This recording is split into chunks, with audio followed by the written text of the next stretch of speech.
Hello दोस्तों, मैं Sarla Yadav SY Hindi platform channel पर एक बार फिर से आप सभी का हार्दिक अभिनंदन करती हूँ। और हमने अपने SY हिंदी प्लेटफॉर्म चैनल पर हिंदी साहित्य की शुरुआत कर रखी है। फिर चाहे वो हिंदी साहित्य आपका UGC नेट में पूछा जाए, चाहे वो MA BA की परीक्षाओं में पूछा जाए, चाहे वो UGC नेट, एस्टेट या फिर आपका आने वाली असिस्टेंट प्रोफेसर की भर्तियों में पूछा जाए, चाहे एग्ज़ाम आपका ऑब्जेक्टिव हो, चाहे एग्ज़ाम आपका सब्जेक्टिव हो, दोनों की ही लिहाज से मैं वीडियो डाल रही हूँ। सब्जेक्टिव में अगर कोई प्रश्न पूछा जाता है तो आपको किस प्रकार से जवाब देना है, और ऑब्जेक्टिव में आपसे पूछा जाता है तो आपको कि कौन सी वीडियो देखनी है, इस प्रकार से मैंने अलग अलग हर वीडियो में बता रखा है। तो आज की इस वीडियो में हम पढ़ने वाले हैं मैथिली शरण गुप्त एवं राष्ट्रीय काव्य धारा। ठीक है, राष्ट्रीय काव्य धारा में मैथिली शरण गुप्त का क्या योगदान है, जो कि आपके द्विवेदी युग के कवि हैं, और द्विवेदी युग के सभी कवि और उनकी रचनाएं मैं वीडियो पहले से ही डाल चुकी हूं। और आज की इस वीडियो में हम मैथिली शरण गुप्त एवं राष्ट्रीय काव्य धारा पढ़ने वाले हैं। ये सब्जेक्टिव एग्ज़ाम के लिए ये आज की वीडियो है, बहुत ही महत्वपूर्ण है। और सब्जेक्टिव एग्ज़ाम के अलावा ये जो रचनाएं हैं आपके UGC नेट, एस्टेट वगैरह हर जगह यानी कि हर परीक्षा में पूछी जाती हैं। आप ये मत सोचना कि मैम तो इतना बड़ा लाइन टू लाइन पढ़ाती है, तो ये अगर आप इस तरीके से लाइन टू लाइन पढ़ लेते हैं तो आप कहीं भी मार खाने वालों में नहीं हैं। तो अपने नोट्स कॉपी पेन निकाल कर नोट्स बनाते रहें। और हिंदी साहित्य अगर आपने नहीं देखा है तो आदिकाल, भक्तिकाल, रीतिकाल और आधुनिक काल के नई कविता तक की मैंने सारी वीडियो डाल दी हैं।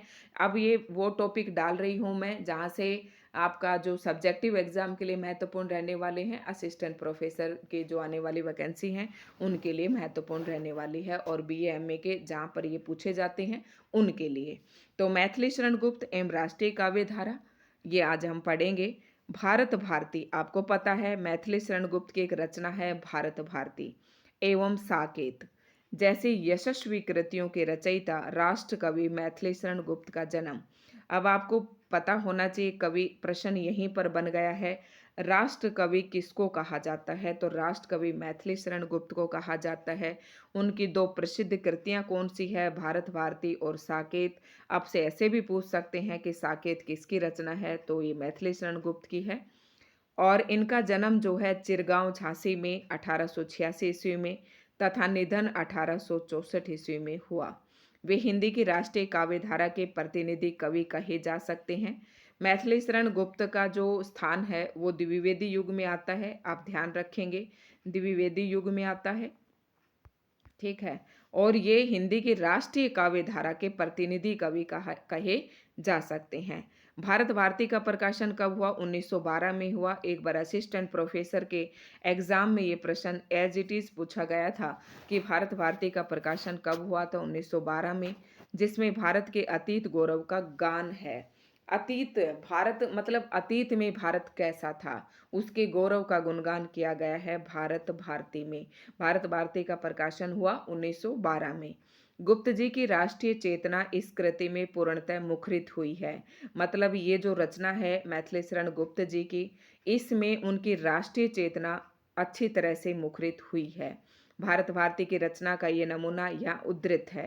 भारत भारती की दो पंक्तियां यहाँ पर, अब आपसे के पेपर में फिर से प्रश्न पूछ बन सकता है कि ये दो पंक्तियां आपको एग्जाम में दे देंगे, ये पूछेंगे ये पंक्ति किस कवि की है, तो ये मैथिली शरण गुप्त की हैं। उनकी किस रचना में से ली गई हैं, तो ये भारत भारती में से ली गई हैं। और भारत भारती में किसका गुणगान किया गया है, भारत के अतीत के गौरव का, भारत के अतीत के गौरव का वर्णन किया गया है। 1912 में इसका प्रकाशन हुआ था। ठीक है, क्षत्रिय सुनो अब तो, कुयस की काली माँ को मेट दो, निज देश को जीवन सहित तन मन धन भेंट दो। तो आप इसका समझ ही गए होंगे, बिल्कुल आसान सा है।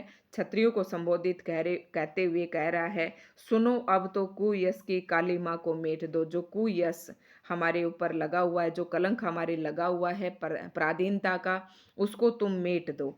निज देश को मतलब अपने देश को, जीवन सहित तन मन और धन सब कुछ तुम अपने देश को ले निछावर कर दो। तो ये दो पंक्तियां हैं, भारत भारती से ली गई हैं, मैथिली शरण गुप्त द्वारा रचित हैं, महत्वपूर्ण है। मैथिली शरण गुप्त ने राष्ट्रीय चेतना सामाजिक जागृति और नैतिक मूल्यों पर बल देते हुए अपनी रचनाओं से जन जन को प्रेरित करने का स्तुत्य प्रयास किया।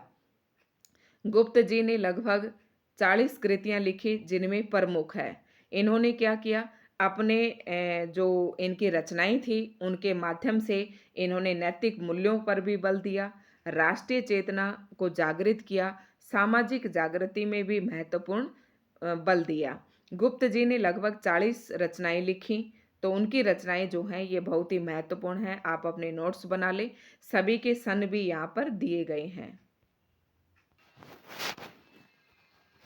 कैसे याद करेंगे आप इनकी रचनाएं? मैं आपको ट्रिक से याद करवा देती हूँ। मैथिली शरण गुप्त की रचनाएं हैं। सबसे पहली रचना है 1910 में प्रकाशित हुई थी, जयद्रथ वध। जयद्रथ वध, जयद्रथ आपको पता है महाभारत का एक पात्र था। भारत भारती 1912 में, पंचवटी 1925 में, झंकार 1929 में, साकेत 1931 में। मोस्ट इंपॉर्टेंट रचना है यशोधरा, गौतम बुद्ध की पत्नी का नाम यशोधरा है, तो उनके ऊपर भी इन्होंने लिखा 1932 में, द्वापर 1936 में, और जय भारत 1952 और विष्णु प्रिया 1957। तो ये इनकी रचनाएं हैं। इनको आप याद कैसे करेंगे? जयद्रथ वध किया, पंचवटी तो याद रहेगी आपको 1925 में, जयद्रथ वध भारत भारती में। भारत में जयद्रथ का वध हुआ, कौन से जगह पर हुआ? पंचवटी में। पंचवटी में जयद्रथ का भारत में पंचवटी के स्थान पर झंकृत होकर, पंचवटी में क्या हुआ उनका, जयद्रथ का भारत की पंचवटी में क्या किया गया? अंत किया गया, वध किया गया। ठीक है, तो झंकार, साकेत, यशोधरा। तो जयद्रथ का वध होते ही झंकृत हुई कौन? साकेत, यशोधरा और द्वापर। साकेत और यशोधरा जो थी ये द्वापर में थी और ये झंकृत हो जाती हैं उसके वध को सुनकर। जय भारत कहती है विष्णु प्रिया, विष्णु प्रिया जो है भारत की जय बोलती है, फिर विष्णु प्रिया भारत की जय बोलती है। इस प्रकार से आप याद रखेंगे। तो यशोधरा 1932, साकेत 1931, पंचवटी पंच 25, ऐसे भारत भारती में 2 अक्षर हैं, दोनों एक जैसे से दिखाई दे रहे हैं, तो 1912 और जयद्रथ वध 1910। ठीक है, ऐसे आप याद कर लेंगे। और अगर आप कोई और ट्रिक बनाना चाहते हैं तो आप और भी ट्रिक बना सकते हैं। अब मोस्ट इंपॉर्टेंट रचनाएं आती हैं। इनके अतिरिक्त गुप्त जी की अन्य और रचनाएं भी हैं। रंग में भंग, ये भी इन्हीं की रचना है। सिद्धराज, पद्य प्रबंध, वैतालिक किसान, ये भी मैथिली शरण गुप्त की ही रचनाएं हैं।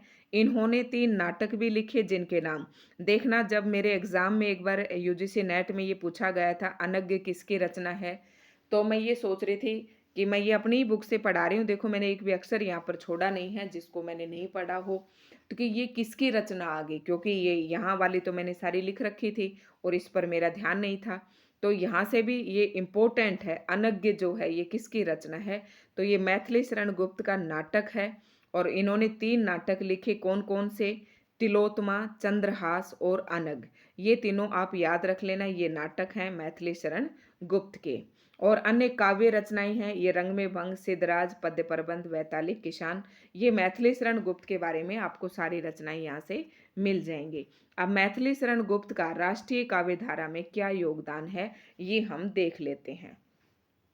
मैथिली शरण गुप्त राम भक्त कवि थे। अब प्रश्न इसी तरीके के पीजीटी एस्टेट में पूछे जाते हैं। मैथिली शरण आपको 3-4 ऑप्शन दे देंगे और पूछेंगे कौन सा सही है या कौन सा सही नहीं है, और एक पॉइंट में आपको दे दे कि मैथिली शरण गुप्त राम भक्त कवि थे। अब आप ये सोचेंगे मैथिली शरण गुप्त कोई भक्ति काल से थोड़ी ना थे जो राम भक्त थे, आपको बिल्कुल भी इस बात का नहीं पता चलेगा जब तक आप डिटेल नहीं पढ़ेंगे, और ऐसी बातें हमें डिटेल पढ़ने से पता चलता है। और अन्यत्र आपको जो एक रेखीय प्रश्न के माध्यम से मिलेंगे तो इतने प्रश्न आप रट नहीं सकते। तो मैथिली शरण गुप्त एक राम भक्त कवि थे। साकेत राम कथा पर आधारित महाकाव्य है। साकेत जो है एक महाकाव्य है जिसकी रचना 1931 में हुई थी, उर्मिला के विरह वर्णन पर है। और इसमें कितने नवम सर्ग में उर्मिला का विरह वर्णन विशुद्ध रूप से किया गया है। अब आपसे पूछ ले कि साकेत के कौन से सर्ग में उर्मिला के विरह का वर्णन है, तो नौवें सर्ग में ये उनकी मौलिक उद्भावना है, क्योंकि उर्मिला राम कथा का उपेक्षित पात्र रही है, जैसा कि मैंने शुरू में ही बताया था।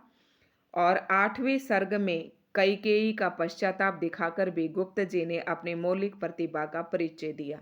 अब आपको याद रखना, इसमें 2 सर्ग हैं, एक तो 8वां और एक 9वें सर्ग की बात हुई है। सर्ग का मतलब यहाँ अध्याय है। तो 9वें सर्ग में उर्मिला का विरह वर्णन है और 8वें सर्ग में कैकेयी का पश्चाताप दिखाया गया है। यशोधरा गौतम बुद्ध के गृह त्याग की घटना पर आधारित है। अब देखो, आपको अलग कहीं भटकने की जरूरत नहीं है कि यहाँ जितनी भी हमने रचनाएं पढ़ी तो पहले साकेत के बारे में बताए, फिर यशोधरा के बारे में बता रहे हैं कि यशोधरा किसके ऊपर आधारित है। इसमें नारी की वेदना मुखरित हुई है। कब होती है? जब बुद्ध के गृह त्याग की घटना। यशोधरा महात्मा बुद्ध की पत्नी थी और गौतम बुद्ध जब अपना घर छोड़कर जाते हैं संन्यास के लिए, तो उस समय उनकी जो वेदना थी उसको मुखरित किया गया है। गुप्त जी ने नारी की विवस्था को इन पंक्तियों में व्यक्त किया है और ये पंक्ति कई जगह पर आती हैं। अबला जीवन हाय तुम्हारी यही कहानी, आंचल में है दूध और आंखों में पानी। तो ये पंक्तियां आप यहाँ पढ़ सकते हैं। और इन पंक्तियों में अगर ऐसे हम देखें तो आर्थी व्यंजना है। कौन सी है? आर्थी व्यंजना। आपको पता है 3 प्रकार की शब्द शक्ति होती हैं, अभिधा, लक्षणा और व्यंजना। और व्यंजना शब्द शक्ति फिर 2 प्रकार के होते हैं, शाब्दी और आर्थी।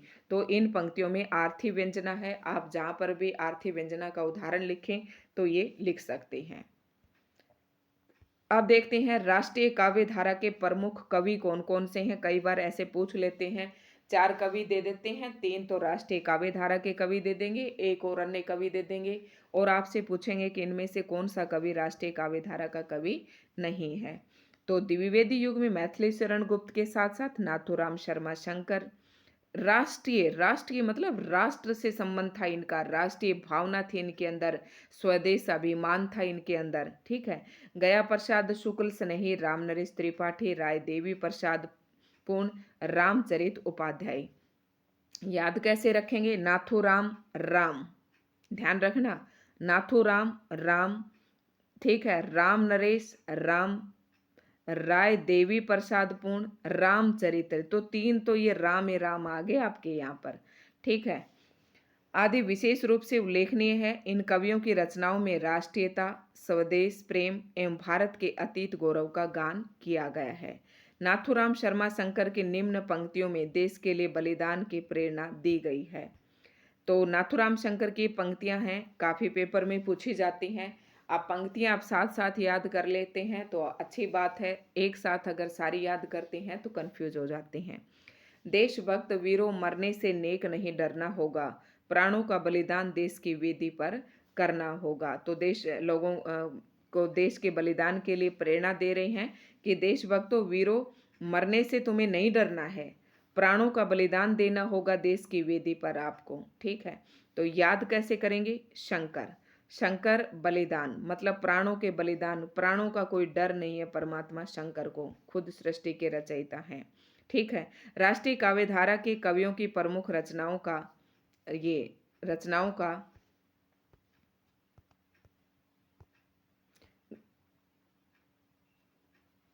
गया, क्या रह गया था नीचे,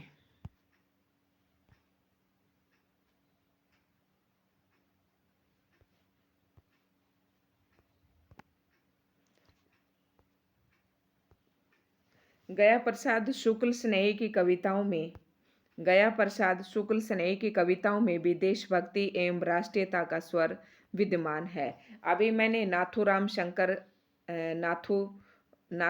शंकर की पंक्तियां बताई थी, देशभक्तों मरने से नेक नहीं डरना होगा, वो पंक्ति नाथूराम शर्मा शंकर की थी। और ये पंक्ति जो खूब आपने 15 अगस्त पर अपनी स्पीच में बोली होगी, जिसको न निज गौरव तथा निज देश का अभिमान है, वह नर नहीं पशु निरा है और मृतक समान है। मैंने तो ये पंक्तियां पता नहीं अपनी स्पीच में कितनी बार बोली हैं। तो ये गया प्रसाद शुक्ल स्नेही की हैं। जिसको ने निज गौरव तथा निज देश का अभिमान, मतलब अपने देश के लिए अभिमान होना चाहिए, स्नेह होना चाहिए, प्रेम होना चाहिए। ऐसी बातें कौन कह रहा है? गया प्रसाद शुक्ल स्नेही। इस प्रकार से आपको ये पंक्तियां याद हो जाएंगी कि ये स्नेही की हैं, जो हमें अपने देश के लिए स्नेह करने के लिए प्रेरित कर रही हैं। ये ट्रिक है आपकी, आप याद रख सकते हैं। जिसको ने निज गौरव तथा निज देश का अभिमान है, वह नर नहीं। कह रहा है कि जिसको ने निज गौरव, जिसको अपने देश के गौरव पर और अपने देश का अभिमान नहीं है, वह मनुष्य पशु है, वह मनुष्य नर नहीं है, वह पशु है और मृतक समान है, मतलब मरे हुए इंसान के समान है, पशु के समान है, जिसको अपने देश के निज गौरव तथा निज देश का अभिमान नहीं है। ये पंक्ति गया प्रसाद शुक्ल स्नेही की है। मैथिली शरण गुप्त ने भारत भारती में भारत के अतीत गौरव के भव्य चित्र अंकित किए तथा देखो हमारा विश्व में कोई नहीं उपमान था। आपको पता है कि मैथिली शरण गुप्त ने भारत भारती की रचना की और 1912 में की थी। और इसमें पता है कि भारत के अतीत के गौरव का वर्णन किया गया है। तो यहाँ भारत के अतीत के गौरव का किन शब्दों में वर्णन किया? देखो हमारा विश्व में कोई नहीं उपमान था। जो कहते हैं उपमेय और उपमान, कह रहा कि हमारे देश की बराबरी करने वाला, जिसको हमें अपने देश के बराबर कहें, कोई उपमान ऐसा नहीं था। नर देव थे हम और भारत देवलोक समान थे। कह रहा कि देश का हर लोग देवता के समान था और जो हमारा भारत देश था वो देवलोक के समान था। ऐसा लगता था कि सारे देवता इसी लोक में है, इसी हमारी भारत भूमि में है। तो इन पंक्तियों के माध्यम से मैथिली शरण गुप्त ने भारत के अतीत का वर्णन किया। राष्ट्र प्रेम की वह भावना तत्कालीन विदेशी शासक के विरुद्ध एक संग्राम का सूत्रपात करने का प्रयास था। मतलब राष्ट्र प्रेम की जो भावना थी, उस समय विदेशी शासक कौन थे? अंग्रेजों का आधिपत्य था हमारे देश पर, तो उनके विरुद्ध एक संग्राम का सूत्रपात करने का प्रयास था। शायद इसी कारण सरकार ने भारत भारती को जब्त कर लिया गया। मोस्ट इम्पोर्टेंट प्रश्न है कि मैथिली शरण गुप्त की कौन सी रचना को विदेशी सरकार ने जब्त कर लिया था? तो भारत भारती को कर दिया था। गुप्त जी ने मातृभूमि में ही प्रभु के दर्शन किए और कौन सी पंक्तियों में किए? करते अभिषेक पयोद हैं, पयोद मतलब बादल, बलिहारी इस देश की, हे मातृभूमि तू सत्य ही सगुण मूर्ति सर्वेश की। कह रहा कि हे भारत, जहाँ पर बादल जो है आपका अभिषेक करते हैं, हे मातृभूमि तू सच में ही सगुण मूर्ति रूप में भगवान शिव शंकर की मूर्ति के समान अपनी मातृभूमि को कहा है। तो प्रभु जी के दर्शन किए अपने ही मातृभूमि में। और राम नरेश त्रिपाठी ने स्वदेश प्रेम की भावना जागृत करते हुए नवयुवकों को देश पर प्राण न्यौछावर करने का संकेत निम्न पंक्तियों में दिया। अब राम नरेश त्रिपाठी जी की कौन सी पंक्तियां हैं? राम नरेश त्रिपाठी जी की, सच्चा प्रेम वही है जिसकी तृप्ति आत्म बलि पर निर्भर हो, त्याग बिना निष्प्राण प्रेम है, करो प्रेम पर प्राण निछावर, देश प्रेम वह पुण्य क्षेत्र है, अमल असीम त्याग से विलसित। और आत्मा के विकास में जिसमें मनुष्यता होती है विकसित। अब ये इतनी बड़ी आपको याद रहती हैं तो ठीक है। रही राम नरेश त्रिपाठी जी की स्वदेश प्रेम की भावना को जागृत करने वाली ये निम्न पंक्तियां हैं। इन्होंने कहा कि सच्चा प्रेम वही है जिसकी तृप्ति अपने आत्म बलि पर निर्भर हो, आत्म बल पर निर्भर हो, त्याग बिना निष्प्राण प्रेम है। त्याग बिना जो प्रेम है, प्रेम जो है हमेशा त्याग चाहता है। अगर आपको अपने देश के लिए प्रेम है तो आप अपने प्राणों का भी त्याग कर देना चाहिए। करो प्रेम पर प्राण निछावर, कह रहा है कि अगर आपको अपने देश से प्रेम है तो उस प्रेम पर अपने प्राणों को भी निछावर कर दो। देश प्रेम वह पुण्य क्षेत्र है, अमल असीम त्याग से विलसित। कह रहा कि देश प्रेम वह पुण्य क्षेत्र है जिसको अमल असीम त्याग से विलसित, त्याग अपने देश के लिए सब कुछ असीम, अपने पास जो कुछ भी है वो सब कुछ त्याग, विलासित जो भी है उसे त्याग देना चाहिए, आत्मा के विकास से जिसमें मनुष्यता होती है विकसित। तो ये पंक्तियां थी। तो ये पंक्तियां हैं हमारी राम नरेश त्रिपाठी जी की, सच्चा प्रेम वह है जिसकी तृप्ति आत्म बल पर निर्भर हो। अगर आपके एग्जाम में इस तरीके के क्वेश्चन प्रश्न आते हैं कि मैथिली शरण गुप्त और राष्ट्रीय काव्य धारा पर प्रकाश डालिए कि राष्ट्रीय काव्य धारा में मैथिली शरण गुप्त और उनके साथियों का, उनके युग के आने वाले कवियों का क्या योगदान है। तो इस प्रकार से आप लिखेंगे और आपको अच्छे मार्क्स मिलेंगे, अच्छा कंटेंट है। तो दोस्तों, आपको हमारी वीडियो कैसी लगी, लाइक एंड शेयर ज़रूर करें अगर आपको हमारी वीडियो पसंद आई है। और अगर आप हमारे चैनल पर नए हैं तो चैनल को सब्सक्राइब कर लें, और इसी तरह की प्रतियोगी परीक्षाओं से की तैयारी करने के लिए आप हमारे चैनल से जुड़ सकते हैं।